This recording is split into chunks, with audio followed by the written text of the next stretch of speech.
রব্বুল আলামিনের দরবারে লাখ কোটি শুকরিয়া আদায় করছি যে আল্লাহ পাক রব্বুল আলামিন আমাদেরকে অত্যন্ত দয়া করে মায়া করে আমাদের হায়াতকে দীর্ঘায়িত করে আজকের এই মুহূর্ত পর্যন্ত সুস্থ সবল রেখে দুনিয়ার সমস্ত জমিনা থেকে মুক্ত করে দ্বীনের নিসবতে কোরআনের মুহাব্বতে জান্নাতি পরিবেশে এসে বসে জীবনের কিছুটা সময় কাটাবার জন্য তৌফিক দান করেছেন। সেজন্য আমরা সকলে অন্তরের ভক্তি সহকারে জবান করে উচ্চকণ্ঠে কালিমাতে শুকর আদায় করে সকলে বলি আলহামদুলিল্লাহ আলহামদুলিল্লাহ।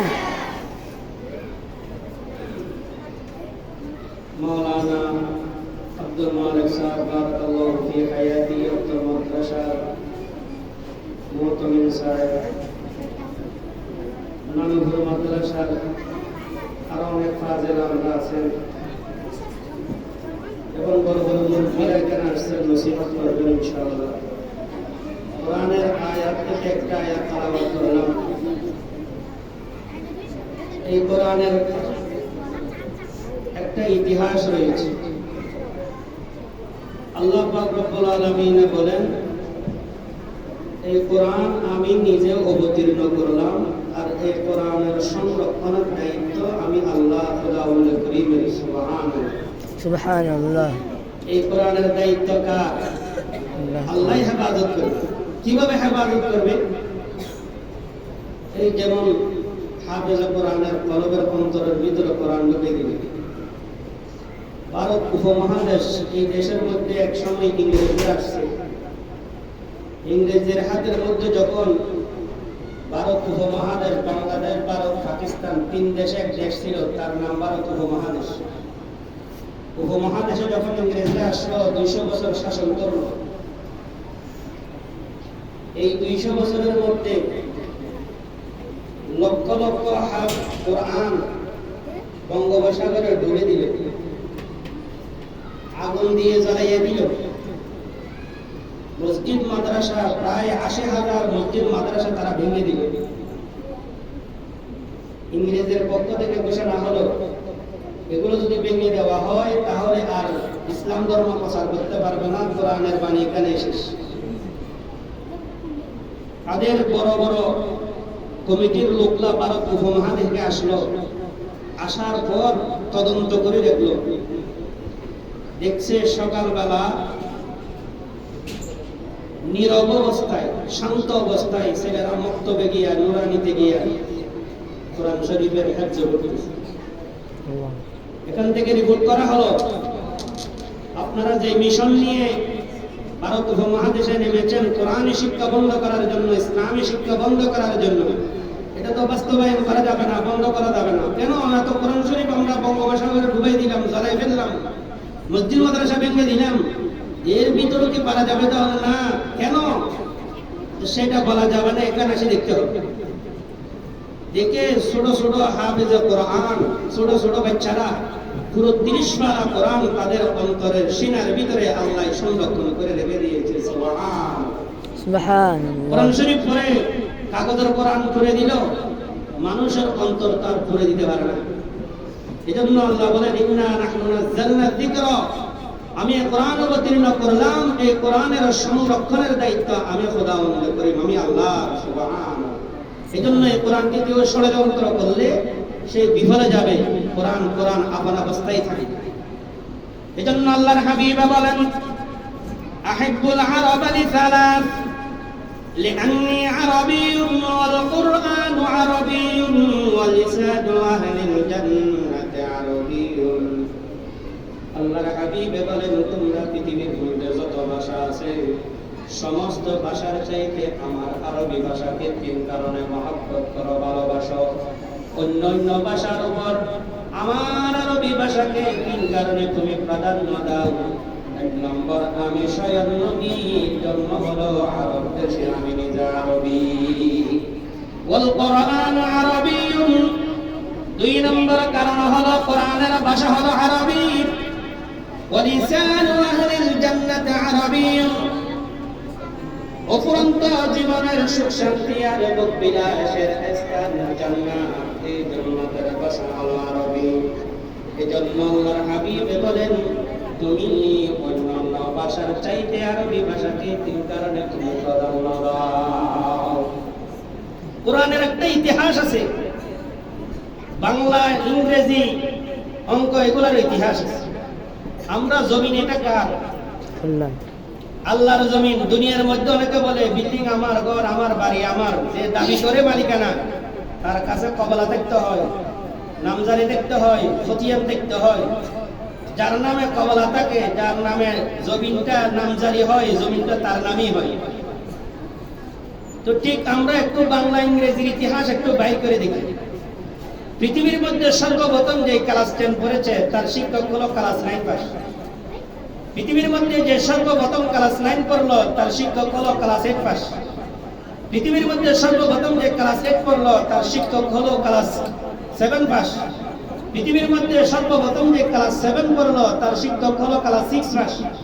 পৃথিবীর মধ্যে সর্বপ্রথম যে ক্লাস 6 পড়লো তার শিক্ষক হলো ক্লাস 5 পাস। পৃথিবীর মধ্যে সর্বপ্রথম যে ক্লাস 5 পড়লো তার শিক্ষক হলো ক্লাস 4 পাস। পৃথিবীর মধ্যে সর্বপ্রথম যে ক্লাস 4 পড়লো তার শিক্ষক হলো ক্লাস 3 পাস। পৃথিবীর মধ্যে সর্বপ্রথম যে ক্লাস 3 পড়লো তার শিক্ষক হলো ক্লাস 2 পাস। পৃথিবীর মধ্যে যে সর্বপ্রথম ক্লাস 2 পড়লো তার শিক্ষক হলো ক্লাস 1 পাস। পৃথিবীর মধ্যে সর্বপ্রথম যে ক্লাস 1 পড়লো তার শিক্ষক হলো 0 পাস। এটা হলো ইংরেজি ইতিহাস। বাংলা, অঙ্ক, ইংরেজির ইতিহাস শুরু হয়েছে 0 থেকে। কোরআনের ইতিহাস দেখেন, আপনারা কোরআন শিখেছেন আপনাদের উস্তাদ থেকে। আমি আলিফ বা তা যা আরবি বর্ণমালাগুলো শিখলাম আমি আমার উস্তাদ থেকে, তিনি শিখেছেন তার উস্তাদ থেকে। কোরআন শিখলাম আমার উস্তাদ থেকে, আমার উস্তাদ তার উস্তাদ থেকে, তিনি তার উস্তাদ থেকে। এরকম যেতে যেতে যেতে যেতে তিনারা শিখেছেন তবে তাবিঈন থেকে। তবে তাবিঈনের শিক্ষক হলো তাবিঈন, আর তাবিঈনের শিক্ষক হলো সাহাবায়ে কেরাম। সাহাবায়ে কেরামের শিক্ষক হলো স্বয়ং আল্লাহর রাসূল দু জাহানের সরদার জনাবে মুহাম্মদুর রাসূলুল্লাহ সাল্লাল্লাহু আলাইহি ওয়াসাল্লাম। আর আল্লাহর রাসূলের সরাসরি শিক্ষক হলো আল্লাহ। আল্লাহ পাক রব্বুল আলামিনের হাবিবে বলেন, আল্লামানি রাব্বি ফাআহসানা তা'লিমি ওয়া আদ্দাবানি রাব্বি ফাআহসানা তা'লিমি। এই কোরআনের শিক্ষা একমাত্র আল্লাহই মুহাম্মদুর রাসূলুল্লাহ সাল্লাল্লাহু আলাইহি ওয়াসাল্লাম যে শিক্ষা দিয়েছেন। কোরআনের ইতিহাস দেখেন, কোরআনের ইতিহাস 0 থেকে নয়, কোরআনের ইতিহাস হলো হিরো থেকে। যে আল্লাহ আমাকে আপনাকে বানাইলো, সৃষ্টি করলো, যে আল্লাহ আসমান বানাইলেন, জমিন বানাইলেন, যে আল্লাহ পাক রব্বুল আলামিন পৃথিবীর সমস্ত জিনিস, আসমান এবং জমিন, 7 আসমান 7 জমিন, আরশ, কুরসি, লৌহ কলম সমস্ত কিছু বানাইলেন, সে আল্লাহ এই কোরআনের শিক্ষা দিয়েছেন। জোরে বলো সুবহানাল্লাহ। সুবহানাল্লাহ। কোরআনের ইতিহাস আসছে আল্লাহ থেকে। আমি এই বলা মানে বাংলা, অঙ্ক, ইংরেজিকে তিরস্কার করে না, ওটা শিখতে হবে। তবে হ্যাঁ, ওই সমস্ত ভাষার চাইতে আরবি ভাষাকে প্রাধান্য দিতে হবে। যেহেতু আল্লাহর রাসূল, আমার নবী, আপনার নবী, বিশ্ব নবী বলেছেন তিনি হলো আরবি, কোরআনের ভাষা আরবি, জান্নাতের ভাষা হবে আরবি, আর কোরআনের শিক্ষা আসছে আল্লাহ থেকে। এজন্য আল্লাহর শিক্ষাটাই যদি গ্রহণ করেন, দুনিয়াতেও লাভ, আখিরাতেও লাভ। দুনিয়াতেও লাভ কি? আখিরাতেও লাভ। কেউ এ পর্যন্ত কোনো টিচার, স্কুলের প্রফেসর, হেডমাস্টার বলতে পারবে না আমাদের একটা ABCD পড়লে, ক খ গ ঘ পড়লে 1 খরবে 10 নাকি পাওয়া যায়, কেউ বলতে পারবে? সেই টিচার, স্কুলের প্রফেসর গর্ব করে বলতে পারবে না আমাদের এই শিক্ষা শিখলে তুমি জান্নাতে যেতে পারবা। কোন টিচার, কোন স্কুলের প্রফেসর গ্যারান্টি দিয়ে বলতে পারবে না। তবে আসেন দেখেন কোরআনের ব্যাপারে আল্লাহ কি বলেন। আমার হাবিব, আল্লাহর হাবিব, আমার নবী, আপনার নবী, বিশ্ব নবী মুহাম্মদুর রাসূলুল্লাহ সাল্লাল্লাহু আলাইহি ওয়াসাল্লাম বলেন, তোমরা যখন এলম শিখার জন্য ঘর থেকে বাইর হইলা, আল্লাহ পাক রব্বুল আলামিন তোমাদের জন্য জান্নাতের রাস্তা আসান করে দিবেন। قال النبي صلى الله عليه وسلم من سلك طريقا يلتمس فيه علما سهل الله له به طريقا إلى الجنة। আল্লাহর হাবিব বলেন, আমার উম্মতের নরনারী যারা দ্বীন ইলম শিখার জন্য আপনার কোন রাস্তা অবলম্বন করলো, আল্লাহ পাক রব্বুল আলামিন তার জন্য জান্নাতের রাস্তা আসান করিয়ে দিবে। এরপরে আসেন, এলম শিক্ষার জন্য মক্তবে গেল, মাদ্রাসার আসিয়া বসলো, এখনো লেখাপড়া শুরু করে নাই। মর্যাদা কতটুকু? আল্লাহর হাবিব বলেন, ইন্নাল মালাইকাতা লা তাদাউ আজনিয়াতাহা রিদান লিতালিবিল ইলম। আল্লাহর হাবিব ঘোষণা দেন, যে সমস্ত তালেবে ইলমরা, ছাত্র ছাত্রীরা ইলম শিখার জন্য, কোরআনী ইলম শিখার জন্য আপনার মাদ্রাসায় গেল, বারান্দায় গিয়া বসলো, মসজিদে গিয়া বসলো, মক্তবে গিয়া বসলো, নূরানী খানায় হাফজাখানাতে গিয়া বসলো, ওই জায়গার মধ্যে আল্লাহ পাক রব্বুল আলামিনের নূরানী জগতের ফেরেশতারা ফাঁকা বিছাইয়া দেয়। সুবহানাল্লাহ, সুবহানাল্লাহ। নূরানী জগতের ফেরেশতারা ফাঁকা বিছাইয়া দেয়। এখানে ফাঁকা বিছাই না। এরপর আরো আছে, আপনি যখন কোরআন শিখবেন, একটা অক্ষর করবেন, এক হরফে 10 নেকি পাওয়া যায়। সুবহানাল্লাহ, এক হরফ পড়লে 10 নেকি পাওয়া যায়। ক ক গ গ বললে এক হরফে 10 নেকি পাওয়া যায় না। जिस शख्स ने कुरान को सीना में बसाया,